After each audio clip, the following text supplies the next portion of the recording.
नमस्कार दोस्तों, आज हम लोग लीनियर प्रोग्रामिंग देखेंगे। और लीनियर मतलब होता है सिंपली सीधी रेखा। तो सीधी रेखा का हम लोग ग्राफ में उसको ड्रॉ करेंगे और एक से ज़्यादा सीधी रेखा मिलके एक बाउंडेड एरिया बनाएगा, शेडेड रीजन बनाएगा, या हो सकता है कि अनबाउंडेड रीजन भी बनाए। और इसमें बहुत सारे टर्म्स को भी हम लोग देखेंगे। तो सबसे पहले आपको थोड़ी बहुत ग्राफ प्लॉट करने की विधि पता होनी चाहिए। अब जैसे कि ये ग्राफ हम यहाँ पे देख रहे हैं, ये देख पा रहे होंगे आप, लीनियर प्रोग्रामिंग। अब ये जो एक्सिस होता है ये एक्स एक्सिस होता है, और ये जो एक्सिस होता है ये हमारा वाई एक्सिस होता है।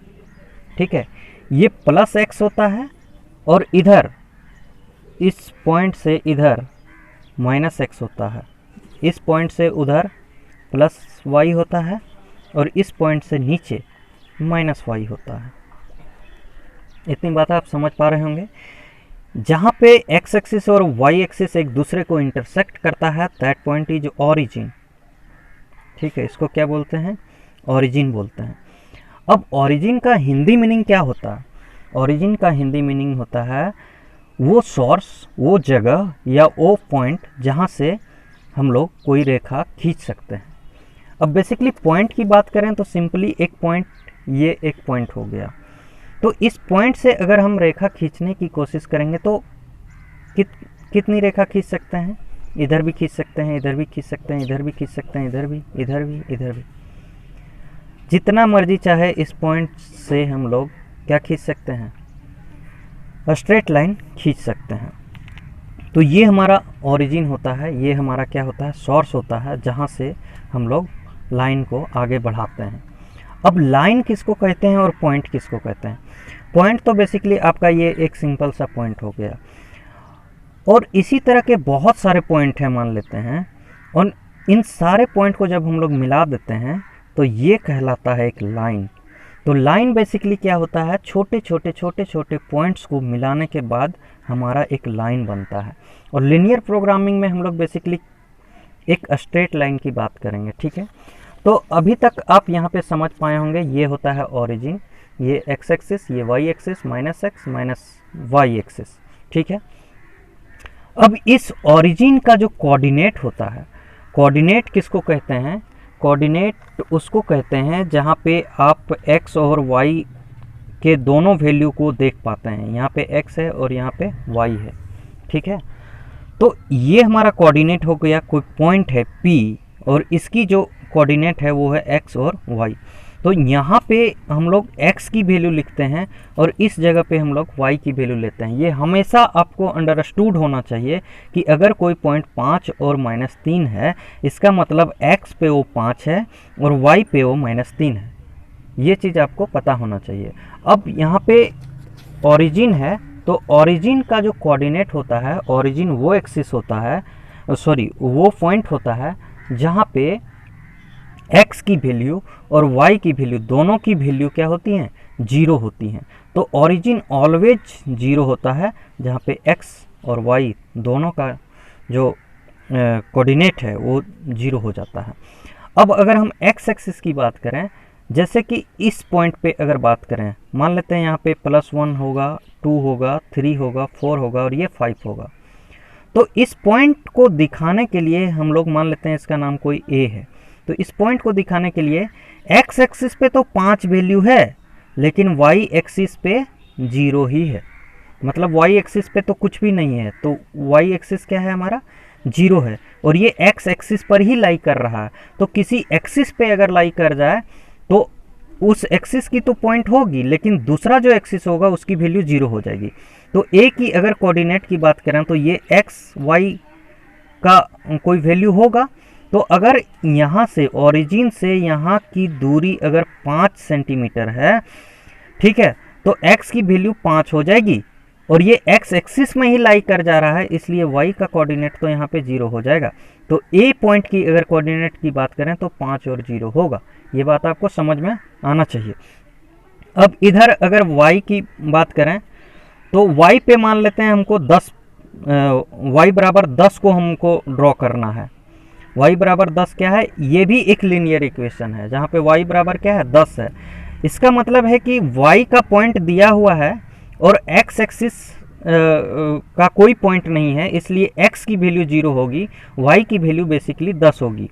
और ये जो 10 होगा ये y एक्सिस पे ही लाई करेगा। मान लेते हैं ये 10 है, y बराबर 10 है, तो इसका जो कोऑर्डिनेट है मान लेते हैं b है, तो यहाँ पर भी वही होगा, x और y की वैल्यू लिखी जाएगी। लेकिन x की वैल्यू चूंकि ये y एक्सिस पे ही लाई कर गया है पॉइंट, इसलिए x की वैल्यू 0 होगी और y की वैल्यू 10 होगी।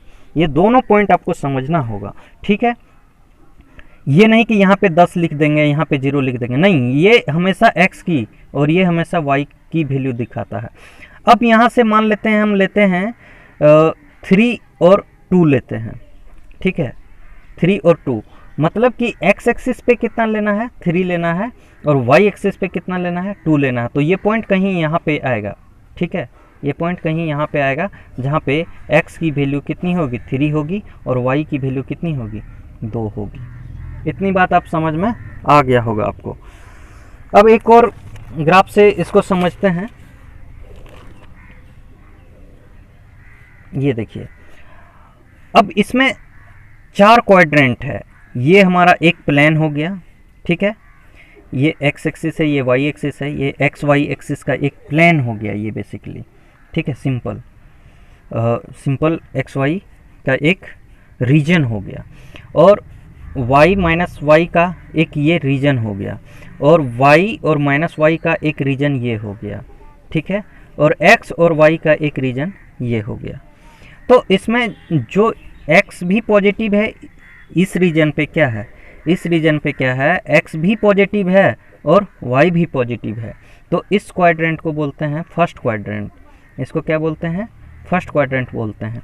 इस एक्सिस पे बात करें, इस एक्सिस पे, सॉरी यहाँ पे माइनस एक्स होगा, इस एक्सिस पे बात करें तो इसमें क्या है, माइनस एक्स है, लेकिन y का कोऑर्डिनेट प्लस में है, ठीक है। तो ये हमारा सेकेंड क्वाड्रेंट हो गया। और इस थर्ड रीजन में क्या है, माइनस एक्स है और माइनस वाई है, मतलब x का भी कोऑर्डिनेट माइनस में है, y का भी कोऑर्डिनेट माइनस में है। और ये फोर्थ क्वाड्रेंट की बात करें, ये थर्ड हो गया आपका, और ये आपका फोर्थ क्वाड्रेंट हो गया। फोर्थ क्वाड्रेंट की बात करें तो x हमारा पॉजिटिव है, लेकिन y जो है, y की वैल्यू नेगेटिव है। तो ये फोर्थ क्वाड्रेंट में हो गया। अब कोई पॉइंट हमको ड्रॉ करना है। अब देखिए यहाँ पे 4 पॉइंट लिए हैं। a का जो कोऑर्डिनेट है 2 3 है, b का कोऑर्डिनेट -3 4 है, c का कोऑर्डिनेट -1 -2 है, d का कोऑर्डिनेट 4 और -5 है। इस कोऑर्डिनेट को अगर यहाँ पे इस ग्राफ से हम लोग ड्रॉ करने के लिए सीखें तो ग्राफ को समझना और भी आसान हो जाएगा।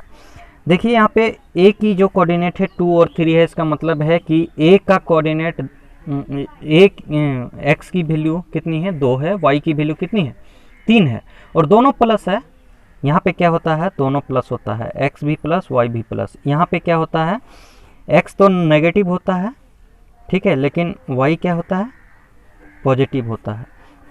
और यहाँ पे क्या होता है, दोनों ही नेगेटिव होते हैं, ठीक है। यहाँ पे क्या होता है, x तो हमारा पॉजिटिव होता है, लेकिन y हमारा क्या होता है, नेगेटिव होता है। यही 4 कंडीशंस हो सकते हैं। अब ये दोनों प्लस प्लस है, इसका मतलब इसका जो रीजन होगा यहाँ पे कहीं पे लाई करेगा, ये ए का जो मतलब पॉइंट है ये। तो x एक्सिस पे कितना है, 2 है, तो यहाँ पे आप 2 पकड़िए। y एक्सिस पे कितना है, 3 है, आप यहाँ पे 3 रखिए। इसको आप आगे बढ़ा दीजिए और इसको भी आप इंच से आगे बढ़ा दीजिए। ये जिस पॉइंट पे दोनों को इंटरसेक्ट करेगा, ये पॉइंट हमारा होगा 2 3 का, ठीक है। ये पॉइंट A होगा और इसका कोऑर्डिनेट 2 3 होगा। दूसरे को ड्रॉ करके देख लेते हैं। b = -3 4 है, x एक्सिस पे -3 लेना है, यहाँ पे आ जाइए b, और y पे कितना लेना है, 4 लेना है, यहाँ पे आ जाइए। यहाँ से बढ़ाइए और यहाँ से आप बढ़ाइए, तो ये कहीं पे यहाँ पे लाई करेगा पॉइंट B, और इसका कोऑर्डिनेट कितना हो जाएगा, -3 और 4। अब C की बात कर लेते हैं, दोनों नेगेटिव है, ये थर्ड क्वाड्रेंट में जाएगा, ये फर्स्ट क्वाड्रेंट था, सेकंड, थर्ड, फोर्थ, तो थर्ड क्वाड्रेंट में जाएगा। x की वैल्यू कितनी है, -1 है, यहाँ पे आ जाइए। y की वैल्यू कितनी है, -2 है, यहाँ पे आ जाइए। इसको आगे बढ़ाइए और इसको आगे बढ़ाइए, तो यहाँ पे पॉइंट कौन सा होगा, C होगा, और इसकी कोऑर्डिनेट कितनी होगी, -1 होगी और -2 होगा। अब D की बात कर लेते हैं। एक्स एक्सिस पे 4 लेना है, यहाँ पे आ जाइए, वाई एक्सिस पे -5 लेना है, यहाँ पे आ जाइए, इसको बढ़ाइए, इसको भी आगे बढ़ाइए। तो ये जो पॉइंट मिलेगा ये डी मिलेगा और इसका कोऑर्डिनेट होगा 4 और -5। ठीक है। अब कोई पूछे कि इसका बॉन्डेड एरिया कितना होगा, तो बॉन्डेड एरिया निकालने के लिए आप क्या करेंगे, बेसिकली ए बी को मिला दीजिए, बी सी को मिला दीजिए, ठीक है, इंच से, और सी को डी से मिला दीजिए, और ए को फिर आप डी से मिला दीजिए। ठीक है। तो ये जो पूरा रीजन होगा हमारा, ये जो पूरा रीजन होगा ये हमारा बॉन्डेड एरिया होगा। बॉन्डेड मतलब क्या होता है, चारों तरफ से घिरा हुआ। अनबॉन्डेड क्या होता है, खुला हुआ। ठीक है। अब देखिए आगे इसको फर्दर हम लोग मूव करते हैं, समझने का कोशिश करते हैं। अब जो हम लोग को लीनियर प्रोग्रामिंग में पढ़ना है, लीनियर प्रोग्रामिंग में अब जो हम लोग को पढ़ना है वो सिर्फ फर्स्ट क्वाड्रेंट पे पढ़ना है। ठीक है। अब इन सब वैल्यूज को आप इधर जो बनते हैं इन सब पॉइंट को ध्यान में नहीं रखना है। जो भी ग्राफ बनेगा वो हमारा एक्स एक्सिस पे बनेगा। ठीक है। अगर हम कहते हैं कि x greater than equal to 0, x greater than equal to 0 कहने का मतलब है x यहाँ पे कितना होता है, 0 0, मतलब x 0 होता है, y भी 0 होता है। इससे कोई बड़ी वैल्यू, x ग्रेटर देन 0 मतलब इससे कोई बड़ी वैल्यू, तो ये जो ग्राफ प्लॉट होगा वो कहीं इधर प्लॉट होगा। ठीक है। वो कहीं इधर प्लॉट होगा, इधर बैक साइड कभी नहीं जाएगा। अगर हम बोलते हैं कि y greater than equal to 0, तो y की वैल्यू यहाँ 0 से लेके ऊपर की ओर जाएगा, इधर कहीं पे लाई करेगा, इधर। ठीक है। इधर कहीं पे वैल्यू होगा। तो इसका अगर रीजन की बात करें y ग्रेटर देन 0 की, तो ये रीजन हो गया ओरिजिन से ऊपर की ओर। अगर x ग्रेटर देन 0 की बात करें तो ये रीजन हो गया x ओरिजिन से इधर। ठीक है। अब कोई लाइन है, इस तरह से लाइन गई हुई है। ठीक है। और ये जो लाइन है, इस लाइन को कोई दूसरा लाइन कट कर रहा है। ठीक है। तो ये जो पॉइंट होता है इसको बोलते हैं point of intersection, point of intersection, POI, point of intersection. तो ये जो पॉइंट होता है वो क्या होता है, पॉइंट ऑफ इंटरसेक्शन, जहाँ पे दो लाइन आके आपस में कट करता हो। ये 3 लाइन भी हो सकते हैं, कोई ज़रूरी नहीं 2, 3 भी हो सकते हैं, लेकिन यहाँ पे वेरिएबल 2 है तो 2 ही होंगे। ठीक है। यहाँ पे वेरिएबल x और y ही है तो 2 ही होंगे पॉइंट ऑफ इंटरसेक्शन हमारा। आगे चलते हैं। अब 2 लीनियर इक्वेशन है, दोनों लीनियर इक्वेशन को सॉल्व करके हम लोग पॉइंट ऑफ इंटरसेक्शन निकाल सकते हैं। ये आप 10th में भी पढ़े थे। ठीक है। फिर भी मैं इसको बता देता हूँ। जैसे कि कोई एग्जांपल ले लेते हैं, 2x + 3y = 5 है और 3x - 2y = 10 है। इन दोनों इक्वेशन को सॉल्व करके हमको पॉइंट ऑफ इंटरसेक्शन निकालना है कि ये जो लाइन है और ये जो लाइन है ये दोनों आपस में कहाँ पे जाके इंटरसेक्ट करेंगे। ठीक है। तो इसको सॉल्व करने के लिए हम इसको इक्वेशन 1 मानेंगे, इसको इक्वेशन 2 मानेंगे। अब या तो आप y को रिड्यूस कर दीजिए, हटा दीजिए, या तो आप x को हटा दीजिए, आपकी मर्जी है, आप जिसको चाहे आप हटा सकते हैं। तो मेरा प्रेफरेंस ये है कि जहाँ पे प्लस माइनस दिख रहा है उसको हटाना ज़्यादा बेहतर होगा। तो इस इक्वेशन को सॉल्व करने के लिए हम लोग क्या करते हैं, ये जो सेकेंड इक्वेशन है इसका जो कोफिशिएंट है 2 है, इस कोफिशिएंट को ऊपर से मल्टीप्लाई कर देते हैं इक्वेशन 1 से 2, और इक्वेशन 1 का जो ये कोफिशिएंट y का 3 है इसको हम लोग इक्वेशन 2 से मल्टीप्लाई कर देते हैं। बस इतना ही करना है। जिसको आपको रिड्यूस करना है, मान लेते हैं y को हटाना है, तो दूसरा इक्वेशन का जो y का कोफिशिएंट है उसको आप पहले इक्वेशन से गुना कर देंगे, और पहला इक्वेशन का जो y का कोफिशिएंट है उसको आप दूसरे इक्वेशन से मल्टीप्लाई कर देंगे। अब ये जो 2 है ये पूरे होल इक्वेशन पे मल्टीप्लाई होगा, ये जो 3 है ये पूरे होल इक्वेशन पे मल्टीप्लाई होगा। तो आप मल्टीप्लाई करिए, यहाँ से 2 2 जा 4x हो जाएगा प्लस 6y हो जाएगा = 10 हो जाएगा। इसको मल्टीप्लाई करिए 9x हो जाएगा, और 3 2 जा कितना हो जाएगा, -6y होगा, और ये कितना हो जाएगा, 30 हो जाएगा। ठीक है। अब यहाँ पे आपको एक चीज़ दिख रहा है कि x और y दोनों बराबर हो गए। ठीक है। मतलब दोनों की न्यूमेरिकल वैल्यू सेम है, एक प्लस में है माइनस में है। अगर इन दोनों इक्वेशन को अगर हम ऐड करें तो ये आपस में क्या होंगे, प्लस माइनस कैंसिल आउट हो जाएंगे। ठीक है। तो हम इसको बेसिकली ऐसे कट कर देते हैं। ये 9 और 4 13x यहाँ पे हो गया, बराबर का सिंबल यहाँ पे रहेगा, 30 और 10 40 हो गया। x की वैल्यू यहाँ से निकल के आएगी 40/13। ठीक है। अब x की जो वैल्यू निकलेगी उसको आपको इक्वेशन 1 या 2 किसी भी एक इक्वेशन में आपको रख देना है, वहाँ से आपको y की वैल्यू निकाल लेना है। दोनों में से आंसर सेम आएगा। तो हम छोटे वाले इक्वेशन को लेते हैं, इसको x की वैल्यू पुट करते हैं इक्वेशन 1 में। Putting the value of x in equation 1। Equation 1 में हमने x की वैल्यू रख रहा हूँ, तो x को रिप्लेस कर देना है 40/13 से। तो यहाँ पे देखिए 2 पहले से है, x की वैल्यू रख दीजिए, अब वहाँ पे 40/13 हो जाएगा, प्लस 3y है इक्वल टू 5 है। बहुत लोग क्या करते हैं, ये जो इक्वेशन मल्टीप्लाई होने के बाद आया है इसमें पुट करते हैं, आंसर गलत हो जाता है। इसलिए आपको जो ओरिजिनल इक्वेशन है वहाँ पे आपको x की वैल्यू रखना है, ठीक है। ये कितना हो गया, 80/13 हो गया, प्लस 3y इक्वल टू कितना हो गया, 5 हो गया।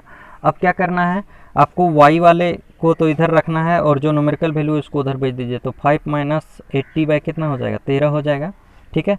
तो 3y की बात करें तो 13 × 5 = 65 माइनस 80/13। अब इसको घटाइए, 5 हो जाएगा, 7 में से 6 जाएगा तो 1 हो जाएगा, 15/13 माइनस का, ठीक है। ये वैल्यू किसकी आएगी, ये वैल्यू आएगी y की। तो x की वैल्यू मिल गया 40/13, y की वैल्यू मिल गया -15/13। तो ये जो मान लेते हैं कोई पॉइंट A है और इसका कोऑर्डिनेट क्या है, 40/13 x की है और y की वैल्यू -15/13 है। तो ये जो पॉइंट होगा ये होगा पॉइंट ऑफ इंटरसेक्शन इन दोनों इक्वेशन का, ठीक है। इन दोनों इक्वेशन का पॉइंट ऑफ इंटरसेक्शन हमारा क्या होगा, ये होगा, ठीक है। अब दूसरे टाइप के इक्वेशन को हम लोग देख लेते हैं। जैसे कि x - 2y है इक्वल टू 5 है, y प्लस 2y है equal to x plus 2y है इक्वल टू 10 है। ये इक्वेशन है। यहाँ पे आप देख रहे हैं कि ऑलरेडी यहाँ पे y - 2y है और यहाँ पे प्लस 2y है, तो इसमें कुछ मल्टीप्लाई करने का ज़रूरत नहीं है, आप इसको सीधा से रिड्यूस कर सकते हैं। ये इक्वेशन 1 है, ये इक्वेशन 2 है। इन दोनों इक्वेशन को क्या करेंगे, ये दूसरा टाइप है। अगर यहाँ पे सेम वैल्यू मिले, x में भी रह सकता है, तो आपको बेसिकली इसको क्या कर देना है, कट कर देना है। x और x को ऐड करेंगे, यहाँ पे 2x हो जाएगा, 10 और 5 को ऐड करेंगे 15 हो जाएगा। x की वैल्यू यहाँ पे आ जाएगी 15/2। x की वैल्यू 15/2 आई, अब इसको इक्वेशन 1 में रख दीजिए। तो यहाँ पे देखिए x की वैल्यू कितनी हो जाएगी, 15/2 माइनस 2y इक्वल टू 5 होगा। -2y को रहने दो, इसको उधर भेज दो, 5 माइनस 15/2 हो जाएगा। तो इसको जब सॉल्व करेंगे तो कितना हो जाएगा, 10 माइनस 15/2 हो जाएगा।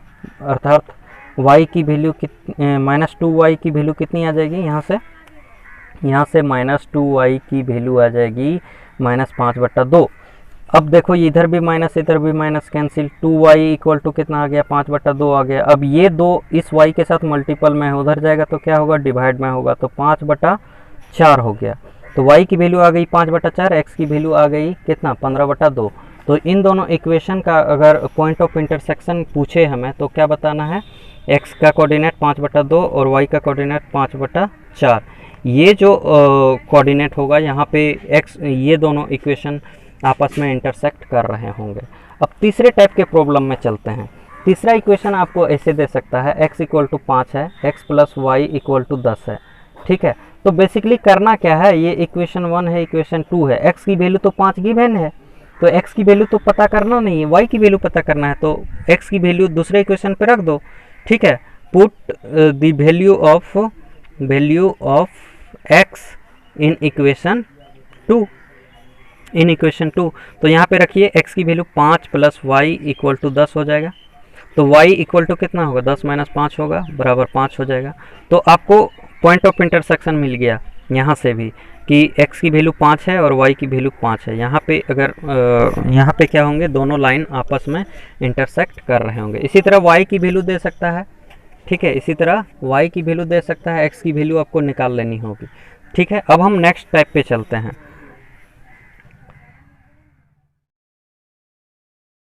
एक और एग्जांपल ले लेते हैं हम लोग। यहाँ पे है 2x है माइनस वाई है इक्वल टू 3 है, ठीक है।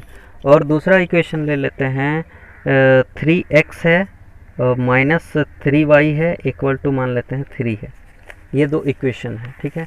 इसका पॉइंट ऑफ इंटरसेक्शन पता करना। अब देखिए यहाँ पे y भी माइनस में है और x भी दोनों प्लस में है, ठीक है।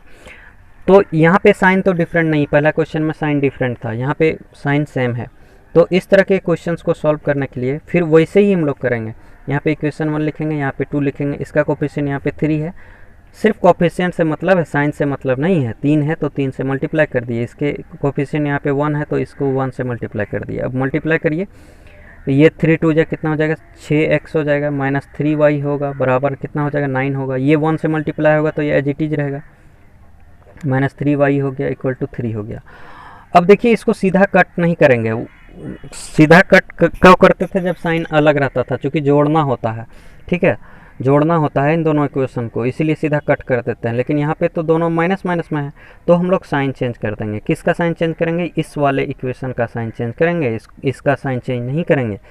नीचे वाला जो इक्वेशन है उसका साइन चेंज कर देंगे। जहाँ पे प्लस है, ये देखो यहाँ पे 3x किस में है, प्लस में है, आप इसको माइनस कर दो। अब ये प्लस 3x नहीं है, अब ये माइनस 3x है, मतलब -1 से बेसिकली मैंने इस इक्वेशन को पूरे को मल्टीप्लाई किया है, ठीक है। तो ये माइनस ना होके अब ये प्लस 3y है, और ये प्लस 3x ना होके -3 है, ठीक है। ये चीज़ आपको समझना होगा। जब साइन चेंज कर देंगे, यहाँ प्लस था माइनस कर दिए, माइनस था प्लस कर दिए, प्लस था माइनस कर दिए, तो अब इसका ओरिजिनल ये साइन नहीं है, अब इसका ओरिजिनल साइन है -3x है, ये +3y है और ये -3 है।